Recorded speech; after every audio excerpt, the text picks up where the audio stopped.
Bitcom TV. Passa no seu smartphone.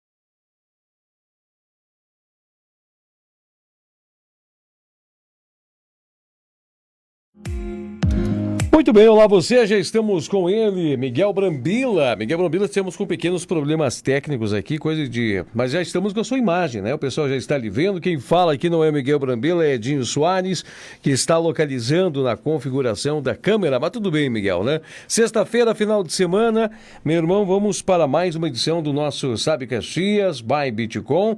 Permitir que você fale algumas palavras introdutórias aos nossos telespectadores, pessoal que nos acompanha, que a gente vai organizando por aqui. Bom dia, Miguel. Ok, bom dia, Edinho Soares, bom dia a todos. Estamos começando mais uma edição do Sabe Caxias by Bitcom. Hoje é sexta-feira, 10h16 agora, ao vivo aqui nesta live da Bitcom TV.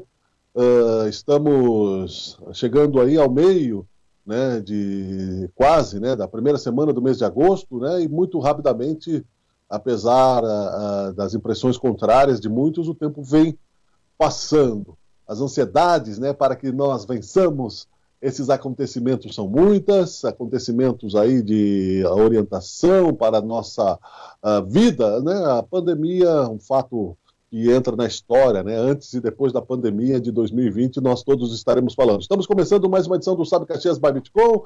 Eu sou Miguel Brambila, o Edinho Soares está lá no estúdio da Bitcom TV, e todo esse suporte, né, temos aí o Cleberson Portela como nosso gestor aí da televisão também, e a turma toda, o Fabiano Vergani, nosso CEO, e a turma toda participando. Estamos começando mais uma edição, Edinho, e hoje, né, sexta-feira, estamos nos aproximando de um número cabalístico, eu diria, neste momento de tristeza e de superação, mas não temos como fugir a este assunto, não é? De adaptação. Influenciando questões econômicas, influenciando questões políticas, influenciando questões jurídicas. Estes assuntos faremos abordagem aqui no programa. E traremos também uma matéria legal, para fugir um pouco desse assunto, não é, Edinho? Sobre implante capilar. Eu ainda não preciso, por enquanto, né? Aqui, ó, já tem umas entradinhas aqui, né? Do careca, né? E você sabe o que é tricologia, Edinho Soares? Nossa, diria os meus amigos se perguntasse para eles, é de beber ou de comer, né? Porque é algo bastante e um nome bastante desconhecido, mas tenho certeza que faz parte, acredito eu, de alguma terapia ligada a esse sentido. É verdade, eu conversei com a médica tricologista Marina Rombaldi, falando sobre essas questões, né, do implante capilar. Bem legal a matéria, nós vamos rodar no segundo bloco aí, falando sobre isso também, meu caro Edinho Soares.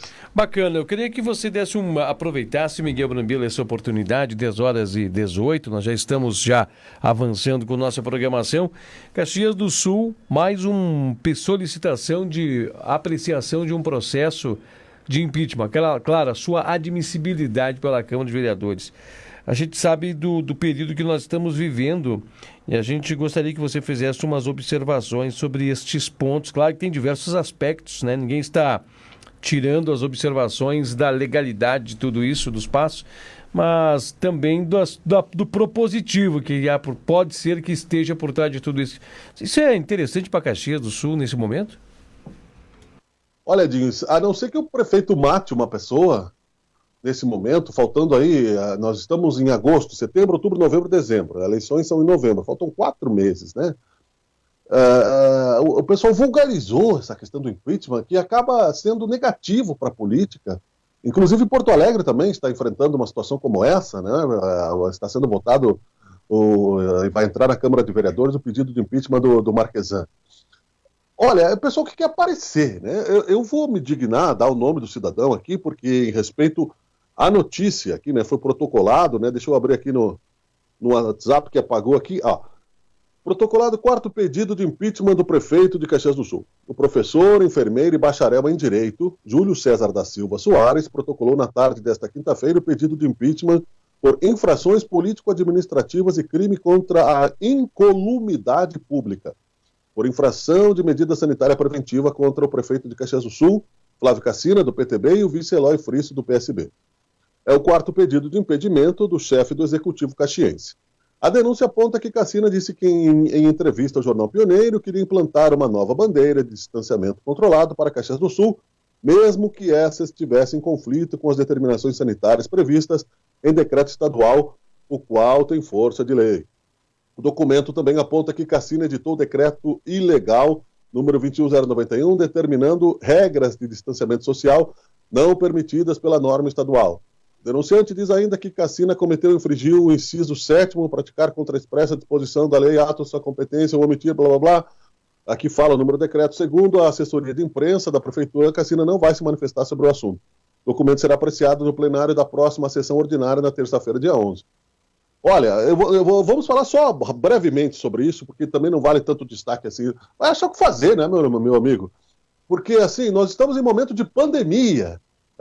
Nós estamos em momento onde os prefeitos têm que se concentrar nisso, seja o prefeito eleito aí após a cassação do Daniel Guerra, seja o impeachment é uma questão política. Primeiro que não vai passar, é óbvio que não vai passar, né? Não vai nem ser aceito. Mas o pessoal quer qualquer coisinha, agora é impeachment, né? O prefeito espirra. Nós não podemos aceitar essa vulgarização desse processo, né, de impeachment. Tudo bem que o cidadão tem esse direito, mas você vê aí que há uma idiotia política, né, que o pessoal quer aparecer nessas questões aí, quando tem coisas muito mais importantes a se tratar. Não é verdade, Edinho? Nós estamos aí brigando para fazer a economia funcionar junto com a saúde, há um esforço coletivo, o cidadão quer aparecer, quer ganhar espaço na mídia, vem com essa idiotice, né, de impeachment, né? Apresenta uma solução. Então, é você que está aí querendo, né, apresente o contraponto, apresenta qual é a medida ideal. É fácil, e por isso que é uma bagunça nossa política nacional, meu caradinho.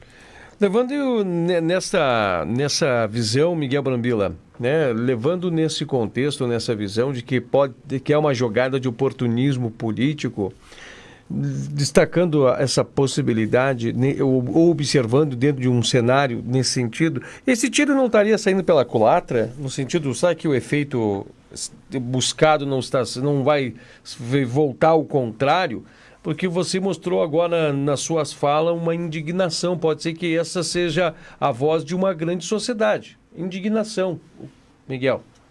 É que esse tipo de oportunista se aproveita dos ingênuos, das pessoas que acham que aconteceu um golpe político em Caxias do Sul, né? Eu vi uma notícia, por exemplo, hoje pela manhã, que o Daniel Guerra não recebeu, por exemplo, nem a União das Associações de Bairros, nem para conversar. Então, numa democracia que você é o dono da razão, não há democracia nisso. O Daniel Guerra caiu por causa disso.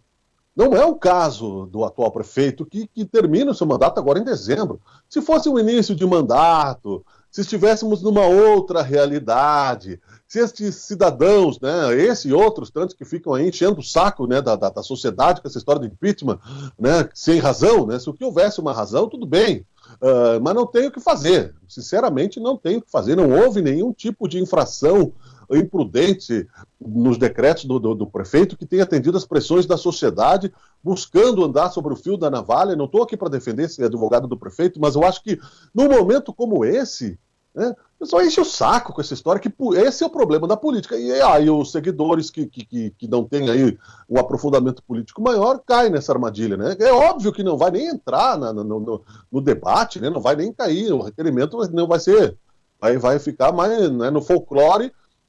É óbvio, né?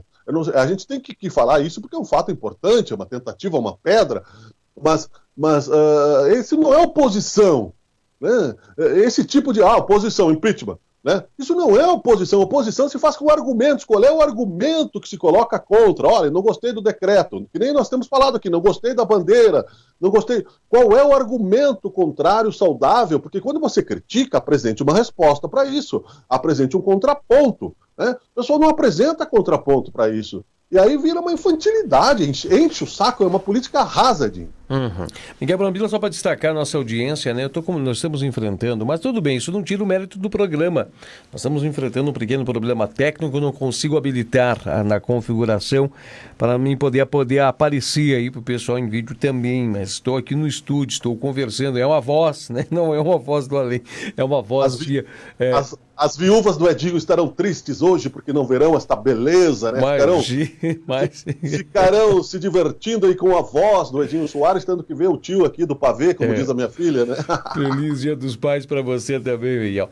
Miguel, assim, ó, continuando nessas observações, né, e sobre essas análises, nós estamos hoje pela manhã fazendo algumas exposições a esse tema, e nós fizemos uma observação que a Prefeitura de Caxias do Sul, juntamente com as prefeituras aqui de toda a região serrana, elas aproveitaram-se, evidentemente, de uma espécie de visões, né, ou ângulo de visões, no qual eles seguiram um rito criado pela MESNE, Associação dos Municípios da Encosta aqui da região serrana. E evidentemente foi debruçado-se em cima de diversos advogados, juristas, conhecedores, procuradorias gerais, né, do município. Então teve a mão de muitos confeccionadores desta busca, desta alternativa, dessa peça. Eu acredito que o prefeito de Caxias do Sul, com o decreto, né, de calamidade sanitária do município, que lhe dá mais poderes para tomar algumas decisões urgentes e imediatas para o município. E baseado no que eles seguiram um certo entendimento que haveria nesse exato momento de uma autarquia ou de um grupo ou uma associação que se colocaria acima do setor de Caxias do Sul, eu acharia que isso seriam dois argumentos muito plausíveis para qualquer necessidade de defesa, se caso chegasse a ser solicitado. O que você acha, Miguel? Sim, eu acho que qualquer juiz de bom senso não vai entrar em minúcias das decisões municipais, desde que elas sejam tomadas dentro de uma lógica, né, dentro de uma certa coerência. Você veja que, por exemplo, em Cachoeirinha, né, aqui no município da região metropolitana, bem ao lado de Porto Alegre, o prefeito largou de mão, né? Cansou. Disse, olha, não quero mais saber, faça o que quiser. E a justiça proibiu, né? Mandou seguir o protocolo do governo do estado. Então, a gente já tinha dito isso na época do futebol, que faltava pouco para a justiça entrar em campo aqui no Rio Grande do Sul. Entrou. Né? É o óbvio ululante, né? Porque você, veja bem, você sofre pressões de todos os lados. Nós vamos falar, por exemplo, da questão da volta às aulas daqui a pouco, Edinho. Né? Você sofre pressões de todos os lados. Você, como gestor público, você não pode se paralisar, porque aí você peca por omissão. Você não vai salvar a humanidade porque você não é cientista. Você está inventando decisões necessárias de acordo, por isso que a gente tem que acelerar o processo de diálogo, porque inventando, que eu digo, é tomando decisões, né? Não é inventando do nada, mas você está inventando ações que antes não eram necessárias, né? É isso que eu quero dizer, você tem a obrigação, como gestor, de criar medidas que são de acordo com o teu município. Há aí o processo de flexibilização das bandeiras, mas aquela história da unanimidade lá, né? Em Bento Gonçalves, por exemplo, também lá o Ministério Público entrou em conflito com as decisões municipais. É um cavalo de Troia, se ficar baseada nessa questão de unanimidade. É sim emergência sanitária. Não acabou a pandemia, não sei de onde que as pessoas tiram esse carnaval de que não acabou. Não existe novo normal. A normalidade só vai existir quando tiver a vacina e quando tiver a resposta, a cura. Qualquer pessoa que se expor ao coronavírus está com uma roleta russa, está com uma arma apontada para a testa e alguma dessas balas pode disparar. Você pode morrer, você pode ter sequelas, né? Então, não há espaço, né, para que qualquer débil mental venha aí com ideias absurdas, né, de atrapalhar o esforço coletivo da sociedade, gerando uma politização. Vamos acabar com isso, né? O prefeito irresponsável, ele sai, se ele quiser, ele morre, ou a próprio Ministério Público, a Defensoria vai... Agora o cidadão tem que apresentar respostas, né? Ele pega a sua oposição e primeiro, antes de entrar com a radicalização do processo, que é uma coisa séria, que se banaliza no Brasil, né? Virou banal agora, qualquer coisa, né? E apresente uma proposta. Quais são as propostas? Esse cidadão que apresentou aí esse processo, infringiu as medidas, quais são as ideias que ele tem, ou a oposição tem, para ajudar? Nós estamos em pandemia, não é o teu inimigo do outro partido, é o vírus que está matando as pessoas. Nós não somos, os partidos são milícias aqui, todo mundo quer derrubar todo mundo, virou uma várzea essa política nacional, inclusive em Caxias do Sul, Adin. Tá, então as observações, Miguel Brambila observando, 10 horas e 30 minutos, nós temos um segmento de entrevistas hoje para trazer a nossa audiência, né, na segunda etapa de nossa programação. Miguel Brambila, você tinha aberto um parênteses de um assunto que você também queria abordar na nossa programação, pode dar continuidade com esse assunto, depois nós aproveitamos no segundo bloco para trazer essa entrevista e aprender um pouco mais, absorver um pouco mais de temas, né, referentes que você traz para a gente para abordando, e o mais talvez curioso de tudo isso, pessoas que estão aqui na nossa sociedade caxiense, que são caxienses igual nós, mostrando que Caxias do Sul é uma pluralidade, né, de conhecimentos. Nós vivemos num mundo único, né? E dentro de uma nação, todo cidadão tem o direito de ir e vir. Então, isso faz parte do processo de liberdade nacional. Portanto, né, a obrigatoriedade de todas as instâncias atenderem o cidadão brasileiro dentro do território nacional, sendo caxienses ou não, principalmente em caso, né, como esse. Na questão da volta às aulas, Edinho, antes do intervalo comercial, o que ocorre, que vejo, que deve acontecer muito claramente, é que há uma pressão econômica muito grande das escolas particulares, principalmente, ao retorno das aulas. Escolas que têm uma mensalidade, né, acima de R$1.000, para uma classe que é capaz de pagar isso, onde as pessoas em suas casas têm internet de qualidade, computador, impressora, ou dos escritórios da família. Isso é uma diferença social. Existe aí o transporte escolar, existem níveis, né, de economia mais capaz de ter imunidade, no sentido de se alimentar melhor, no sentido de ter mais acesso ao álcool gel. O grau de qualidade dessas escolas particulares, a gente sabe que é um problema histórico do Brasil, é muito diferente. Então, há aí uma grande pressão sobre o governo do Estado para o retorno às aulas, porque é antiético, é imoral, é um egoísmo social voltar às aulas à escola particular e não voltar à rede pública. Aí transforma a sociedade, crianças sabem disso, num abismo social ainda maior. Há uma injustiça nisso. Então, considerando-se tudo isso, não é possível, né, que somente isso seja um parâmetro para disfarçadamente voltarmos nas escolas públicas estaduais atabalhoadamente para justificar o retorno das escolas particulares.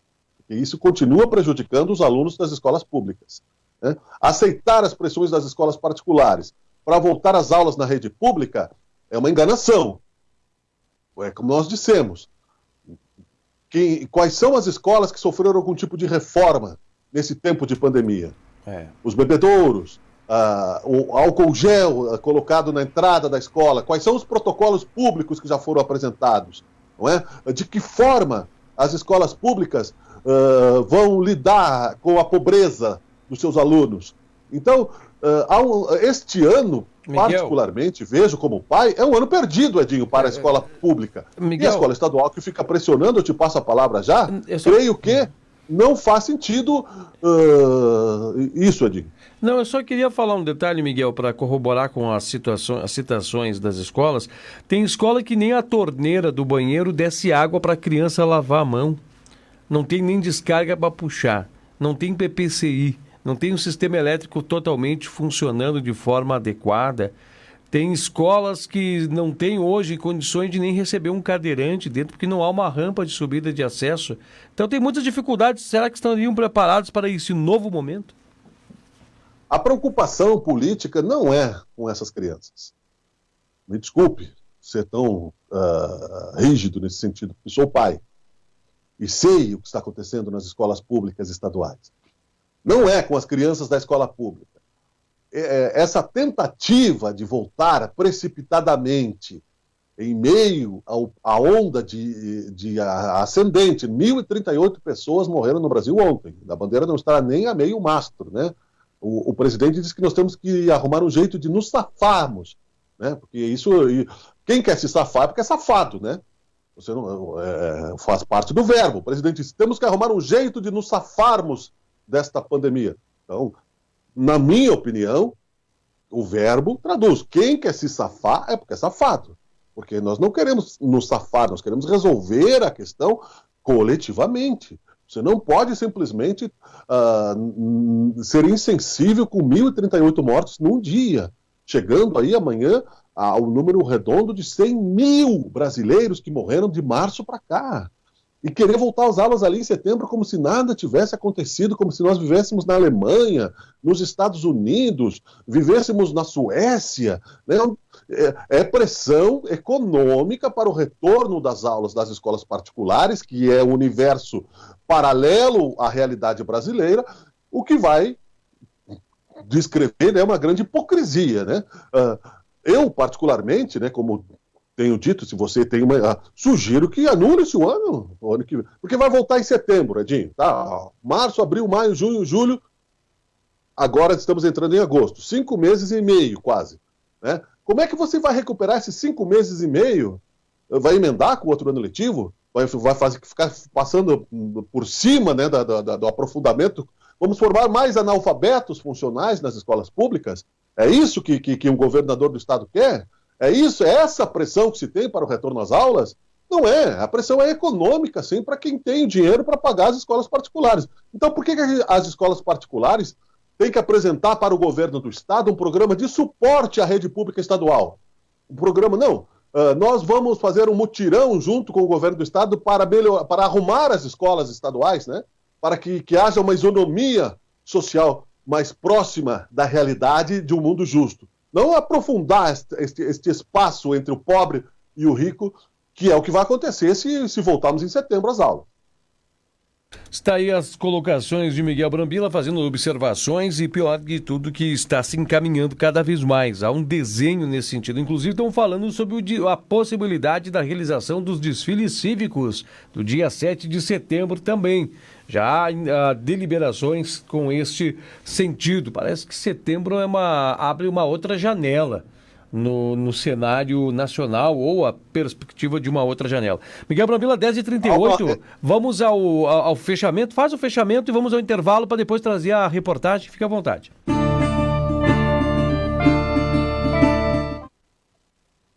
Pode concluir, Miguel, desculpa. Ok. Há uma recomendação para que as Forças Armadas, recomendação, não é ordem ainda, não participem do 7 de setembro. É aglomeração, 7 de setembro, não é? Então, 7 de setembro é logo ali. Acabou a pandemia? Não acabou. Então, é a mesma história de que você ficar querendo fazer impeachment, né, a cada espirro que o prefeito dá. Não tem 7 de setembro, é óbvio, né? O 7 de setembro vai ser... É óbvio, não faz sentido. Nós estamos no meio do oceano. A praia ainda não apareceu, a praia ainda não tem aquela terra à vista, né? O brasileiro pensa o quê da vida? É isso que nós temos que entender. Não é economia, não é saúde, né? Então, qualquer proposta de desfile público do 7 de setembro, né, já nasce, na minha opinião, em tempos de pandemia, fadada ao ridículo, né? Porque só mente aloprado vai falar isso. Vamos ao comercial, já voltamos, Edinho, para falar sobre transplante capilar.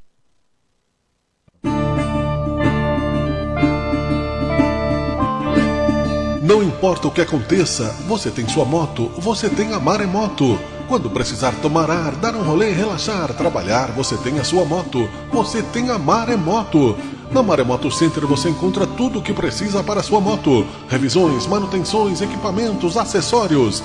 Maremoto Center, não importa o que aconteça, estamos com você. Estamos na Rua Tronca 2776, bairro Exposição. Acesse nossa página no Face. Maremoto Center, tudo para a sua moto.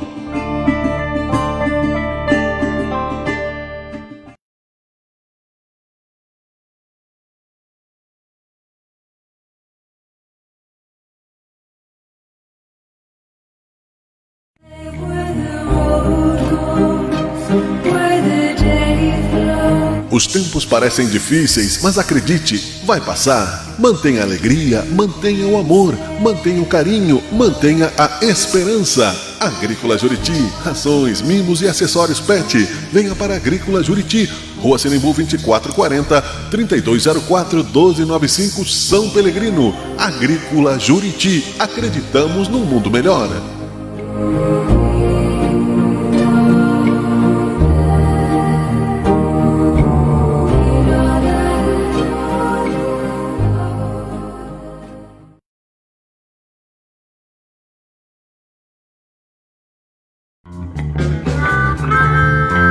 Existem 1000 maneiras de você superar este momento de pandemia. Paciência, coragem, fé, confiança, criatividade. Existem 1000 maneiras de passar o tempo na sua quarentena. Muitas delas com sabor de queijo. Supere-se neste momento buscando as melhores receitas. A criatividade é sua. O queijo fazemos questão de apresentar. Casa do Queijo Rio Branco. Os bons sabores se juntam aos bons momentos. Avenida Rio Branco 1173, bairro Rio Branco. Venha nos visitar.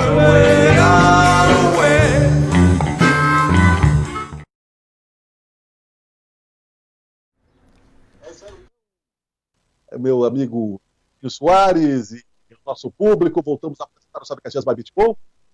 Vamos acompanhar uma matéria com a doutora Marina Rombaldi, tricologista, para falar sobre transplante capilar para homens, mulheres. Né? Bem interessante a matéria, fugindo um pouco, né, desopinando um pouco dessa questão da pandemia, questão de saúde, uma questão que afeta a sua vaidade, a sua autoestima nos negócios, nos relacionamentos pessoais, né? Muito importante, né? E é claro, né, que vale a pena você acompanhar. Fique com a gente aí, no ar.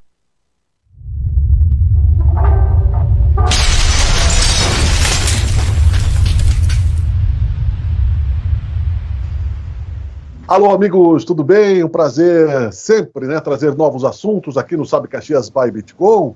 Hoje nós temos um assunto interessante também, né, para não ficarmos só na questão da política, na questão, né, desta pandemia. Nós temos alguns assuntos porque a vida continua e nós ainda estamos, né, avançando em muitas questões. Um assunto interessante que nós trazemos hoje para você é uma entrevista com a doutora médica, tricologista. Ela vai explicar, né? Ela não faz tricô, tá, pessoal? Ela vai explicar o que é, né? A doutora Marina Rombaldi, né, da Clínica Estera, e nós vamos falar sobre transplante capilar. Ó, tem uns pontos aqui, né? Mas não é só homem também, eu acredito. Tudo isso nós vamos falar agora. Tudo bem, doutora? Prazer? Tudo bem, prazer falar com você. Legal. Primeiro, eu gostaria de saber o que significa. Eu nunca ouvi falar uma médica tricologista. O que é essa especialidade, por favor? Então, só gostaria de agradecer, né, a oportunidade de estar aqui falando com você, explicando tanto sobre a nossa especialidade, quanto a nossa clínica, e esse procedimento que vem sendo muito procurado, né, diversos homens e também por mulheres, né, que tem algum problema genético dessa questão de falta de cabelo. Então, a minha especialidade, eu fiz uma pós-graduação em tricologia, que é a especialidade que cuida dos cabelos. Então, cuida tanto da parte, tricologia e transplante capilar, né? Então, a gente cuida tanto da parte de tratamentos capilares, avaliação de cada caso, porque a gente sabe que isso é muito particular, né? Cada tratamento é específico para um tipo de paciente, não existe digamos assim, o que sirva para todo mundo nessa área. Então, a gente se aprofundou bastante nessa questão tanto de tratamento quanto do procedimento de transplante capilar, que aí é um procedimento, sim, definitivo para quem sofre com um grau de calvície mais avançada e deseja recuperar essa área onde já perdeu os cabelos. É um assunto muito interessante, doutora, porque são várias questões, né? Muita gente pensa que é normal, só a questão da idade, mas tem gente, vamos por partes, né? Mas, por exemplo, quais são os principais cuidados antes, né, de preservação, para depois nós chegarmos à questão do transplante, que se deve ter para que se tenha aí saúde, né, capilar? Perfeito. Então, na verdade, a gente vai instruir o paciente que nos procura a ter todos os cuidados justamente para prevenção. Hoje a gente tem um público aqui na clínica de pacientes muito jovens que tem histórico na família, de pai, de mãe, de avós que tem problema com calvície e já vem querendo justamente prevenir para não precisar futuramente fazer um procedimento de transplante capilar de fato. Então, existem medicações, existe o tratamento em clínica e tudo que a gente conjuga, tudo que a gente acaba tratando de uma maneira mais eficaz, previne sim que isso evolua para uma calvície mais extensa e que precisaria futuramente fazer um transplante capilar. Então, os tratamentos são realizados tanto em clínica, nós realizamos uma série de avaliações do que aquele cabelo precisa, enfim, né, densidade capilar, áreas de mais falhas, se é mesmo genético, porque existem outras doenças do couro cabeludo também que podem acarretar com essa perda do cabelo. Então a gente faz toda essa questão de avaliação e aí a gente trata. Instruímos então o paciente com alguns exames laboratoriais para pesquisar algumas outras coisas que possam estar afetando também esse problema capilar. Então, é sempre associado, né? Essa prevenção é associada com o tratamento que o paciente vai fazer em casa e ele vai associar com o tratamento que ele vai realizar em clínica, com algumas aplicações de medicação diretamente no couro cabeludo, laser, enfim, são diversos tratamentos e cada um a gente acaba indicando para cada caso em específico. Envolve questões psicológicas, de autoestima, inclusive, né, doutor? Muito. A gente, na verdade, algumas pessoas às vezes entendem que, para quem tem cabelo, às vezes parece que é uma coisa muito superficial, ou que não é uma coisa que tem tanto valor. Mas quando eu comecei a trabalhar com isso, a gente percebe nas pessoas que têm algum tipo de problema com essa questão do cabelo, isso afeta em toda a vida, né? No trabalho, na autoestima. Eu tenho pacientes, eu gosto sempre de contar essa história, porque eu tenho um paciente que acabou tratando, né, um quadro de depressão justamente por essa questão do cabelo. Ele não saía de casa para ir em eventos mais sociais, formaturas, casamentos, onde ele não pudesse usar um chapéu, um boné, algo que disfarçasse essa perda de cabelo. Então a gente sabe que afeta diretamente na autoestima. E tem muito essa questão de que quando tu vê uma pessoa fazendo, tu vê o resultado, tu acompanha isso, a pessoa que está próxima, que também se identifica, né, com esse problema, acaba nos procurando também. Então, isso é muito legal, porque como vai afetar toda a vida da pessoa, toda pessoa que faz o tratamento, que faz o transplante, eu tenho pacientes que começam atividade física, que emagrecem, que cuidam do corpo, que trocam de emprego. Então, isso é uma coisa muito legal, é a gente dar esse primeiro passo para que a pessoa consiga mudar em todo o resto que está incomodando também, né?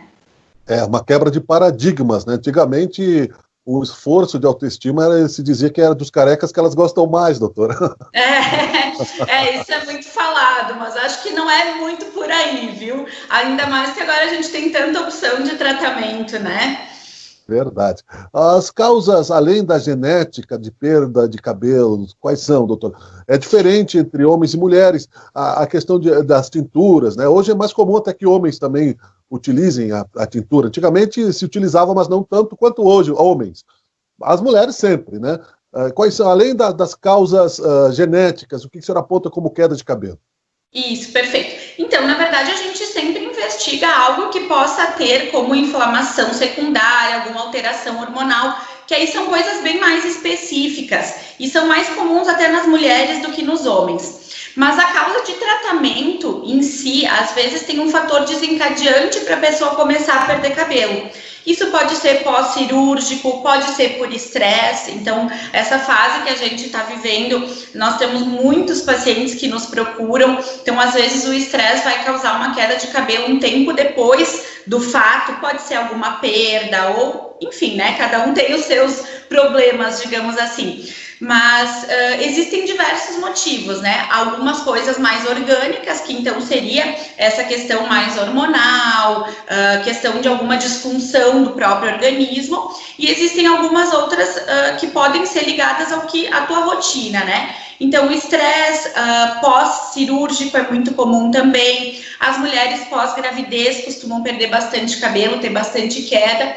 E, claro, existem algumas fases do ano onde a gente sabe que o cabelo costuma cair mais.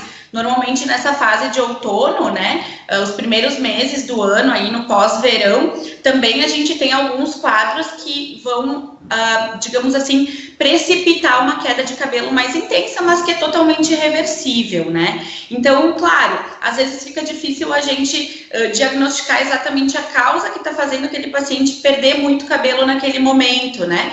Porque às vezes o estresse não é de agora, é de uma fase que tu já passou há alguns meses e está se refletindo agora, né?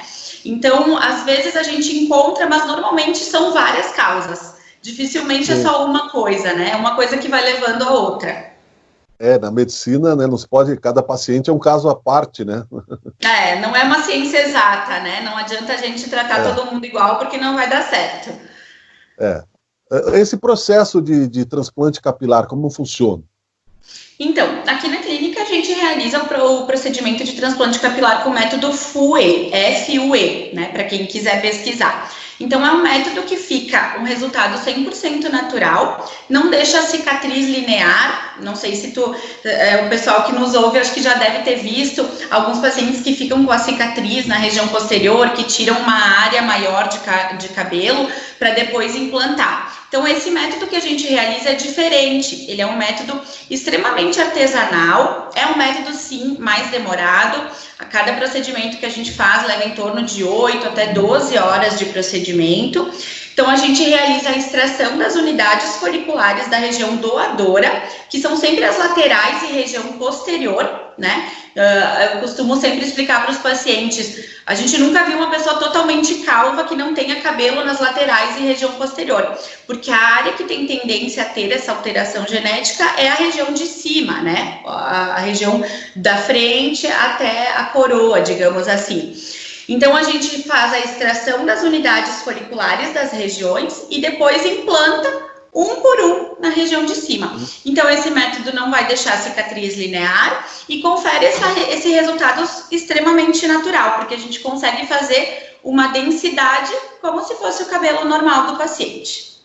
E ali ele está implantado, ou seja, ele vai crescer também, vai ser cortado, ele vai manter o tamanho que ele quiser, um cabelo natural transplantado para uma outra área. Ele não vai cair novamente mais adiante, doutor? Isso. Salvo, claro, né, algum fato exterior. É um processo definitivo, né? Então, diferente de tratamentos que, se a pessoa parar, ela ainda pode evoluir. O cabelo que a gente tira, que não tem essa alteração genética, quando ele é implantado, depois do pós-procedimento, ele troca os fios, ele cai, então, mas a raiz fica lá dentro. E depois de 1 ano, a gente tem o resultado final do transplante capilar. É vida normal, tá? Depois de 1 mês, mais ou menos, do transplante capilar, já pode cortar o cabelo, ele vai crescendo, mas o resultado final, para ele emparelhar com o cabelo normal, depois de 1 ano. Mas nesse meio tempo, é vida normal. Esse cabelo não vai mais cair, é um procedimento definitivo. Que legal. E em termos de custos, né, há um avanço tecnológico que facilita o acesso para muitas pessoas. Como é que está essa realidade, doutor? Então, antigamente eu acredito que a gente já veio evoluindo muito. Eu acho que o mercado do cabelo está crescendo bastante. Hoje em dia a gente já tem opções. Tinha muitos pacientes que iam para fora do Brasil fazer, justamente por essa relação de custo-benefício. Aqui a gente tinha preços muito elevados antigamente, hoje ainda nós temos, mas aí são públicos que acabam pesquisando, digamos assim, um custo-benefício que seja um trabalho que fique excelente, mas que também um custo viável, né? Então, claro, o custo vai depender, a gente negocia aqui na clínica, mas o custo depende de cada caso, porque assim como tem pacientes que vão operar para fazer só a região da entrada, tem pacientes que vão precisar fazer toda a região de calvície. Então, esse custo acaba alterando um pouquinho, dependendo de cada caso. Mas assim, o que eu posso dizer, claro, é que hoje em dia o custo é bem acessível, tem condições de pagamento, então são coisas que para quem deseja, né, que é a mesma coisa que as pessoas que fazem uma cirurgia plástica, algo assim, então é muito ligado à autoestima.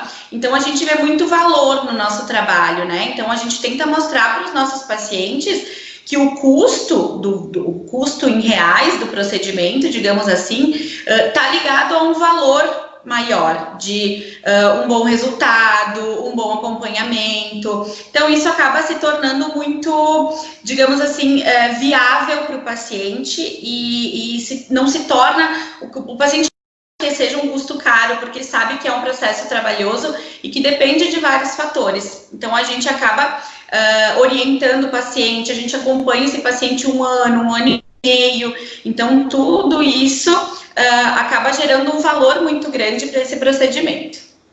É um custo-benefício, né, para a interação social, até para os negócios mesmo, né, a pessoa vai se sentir melhor na sua vida familiar, na sua vida pública mesmo, né, que legal. E até para consigo mesmo, né, diante do espelho, né, importante. Claro, autoestima hoje em dia é tudo, né?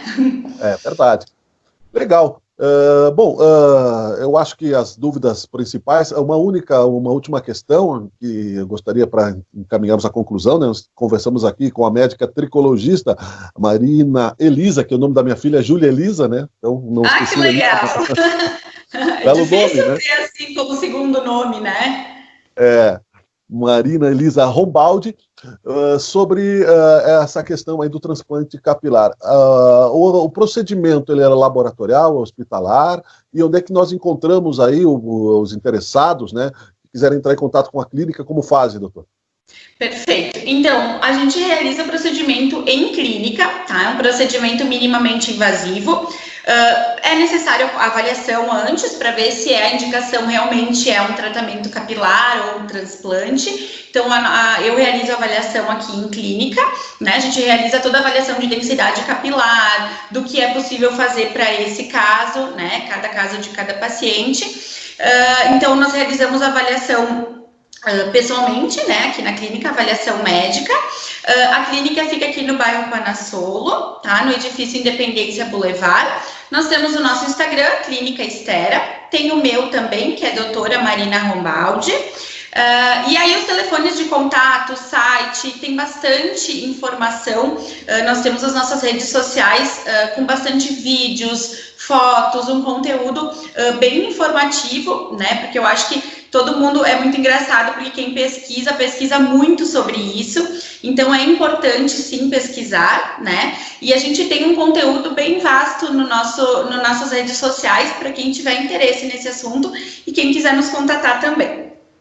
Legal, muito obrigado, uma bela participação, bastante importante. Conheci pessoas, inclusive amigos íntimos, na adolescência principalmente, que já tinham esse tipo de problema, né? Então você imagina, né, depois de algum tempo. Muito obrigado, foi um prazer, doutor. Eu que agradeço a oportunidade, obrigada pela conversa, né? Sempre um prazer falar de um assunto tão importante e que é nosso dia a dia, né? Então, muito obrigada. Legal, até a próxima. Tchau. Até a próxima. Tem novidades em agosto na Bitcom TV. As manhãs ao vivo iniciam a partir das 7 horas da manhã com o Bitcom Bom Dia. Romualdo Corlatti e Edinho Soares atualizam você mais cedo com as primeiras informações do dia. Às 9h15 da manhã, o programa Conexão entra no ar com entrevistas para repercutir os assuntos da atualidade, com a apresentação de Cleberson Portela e Leandro Adamati. Às 10h15 da manhã, Miguel Brambila chega com o Sabe Caxias by Bitcom, um programa de variedades que apresenta tendências que movimentam o dia a dia da sociedade. Às 11h15 da manhã, o esporte da Serra Gaúcha entra em destaque com o Lance Esportivo. Marcos Vaz conduz entrevistas e debates com quem representa o esporte na região. Ao 12:15, você é servido com informações pelo Bitcom Meio-Dia. Melissa Bueno atualiza as notícias e projeto que será destaque nas próximas horas do dia. Manhãs ao vivo, Bitcom TV, de segunda a sexta. Passa no seu smartphone. Alô galera, tudo bem? Prazer mais uma vez estar aqui com vocês. Eu sou Miguel Brambila e estou anunciando mais uma atração do Cafeína Talk Show. Para esta sexta-feira eu conversei com Ledaros, músico, cineasta, criador de um dos maiores festivais de cinema da América Latina, aqui em Caxias do Sul, sediado. Ledaros, uma bela entrevista falando de cultura, de música e de coisas da nossa cidade também. Cafeína Talk Show, estreia nesta sexta-feira, 20 horas. Ledaros, espero você lá com Cafeína, tá bom? Valeu!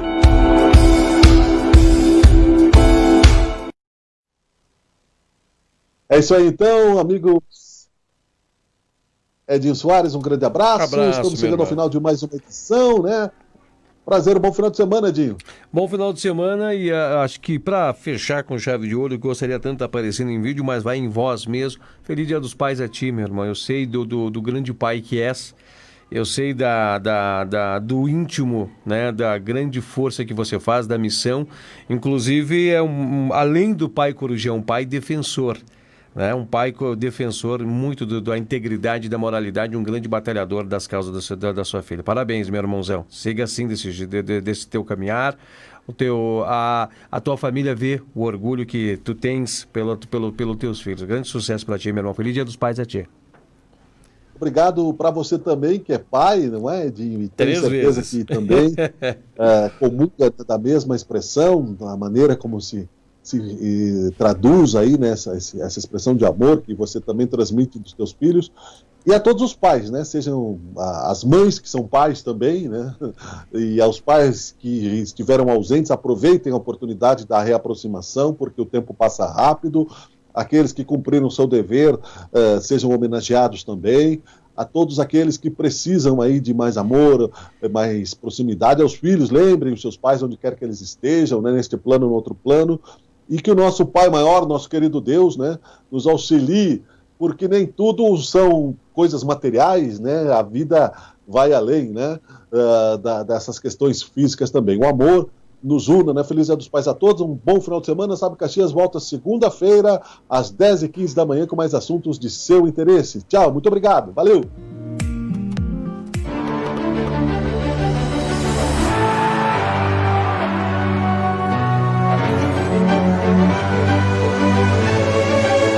Bitcom TV. Passa no seu smartphone.